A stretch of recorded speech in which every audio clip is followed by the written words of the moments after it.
why would you set up an LLC or an S-Corp or a holding company for your digital assets?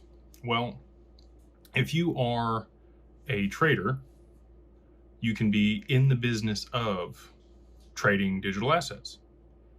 And a business that's in the business of trading digital assets is only taxed on the amount of loss or gain that the business has at the end of the year. Whereas an individual that trades cryptocurrencies is going to be taxed on each individual transaction. Every time you swap from one currency to another, every time you swap an NFT for another, every time you move from fiat or you cash out from a cryptocurrency into fiat, unless it's a token on the same network, which that's still up in the air also, but makes a lot of sense in my mind why things wouldn't be taxable. If you're swapping from a token that's inherent to a network into another issued asset on the network, I don't think that'll be a taxable implication in the future, but that's not clear at this time. So we're going to treat it as it is. And if you have a company that is trading digital assets, then again, you're not going to deal with the same tax ramifications that you would as an individual, and you get all the write-offs, right? So if you're trading cryptocurrency from your home and you have an office and your computer setup is used to do that, then you're able to write a lot of things off that you otherwise wouldn't be as an individual against the profits that you earn inside your trading business. The other reasons that you might want to set up a holding company or another entity for your digital assets is the limited liability that you're going to have around that. If it's a trust, then it's going to make it very difficult for somebody else to sue you and take your digital assets in a lawsuit. If it is just an LLC, then you don't get that same limited liability. You could have multiple parties on the cap table for the entity, and that would make it very difficult for somebody to come after the assets inside the entity. You could give 2 to 5% to maybe some of your family members or close friends, and then because it's no longer a single member LLC, it becomes much more difficult for creditors or people that are suing you to take the assets held in that entity.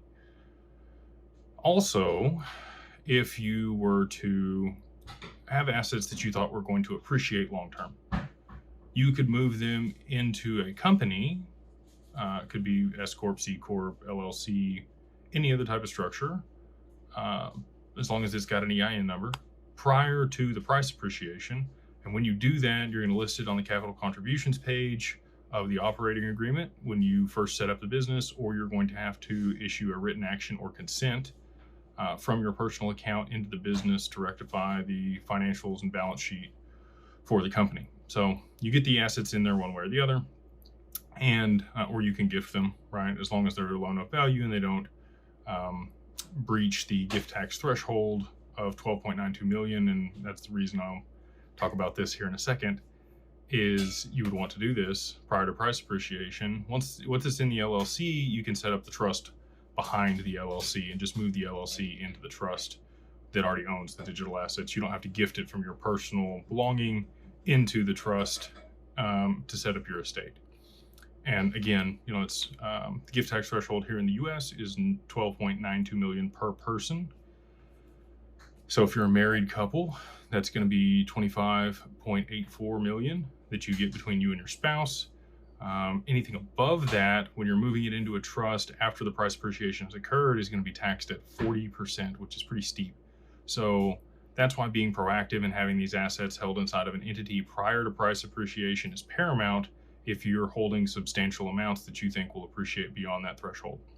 So I just wanted to give it a quick rundown, 5-minute video here on why entities are important and why you would want to set them up and move your digital assets into those entities prior to a significant liquidity event to offset or mitigate the tax obligations that you might incur, and then also be able to generate all the write-offs to mitigate other tax obligations that you might have. So hopefully this video was valuable for you. If you haven't yet, please like and subscribe, and we'll see y'all on the next one.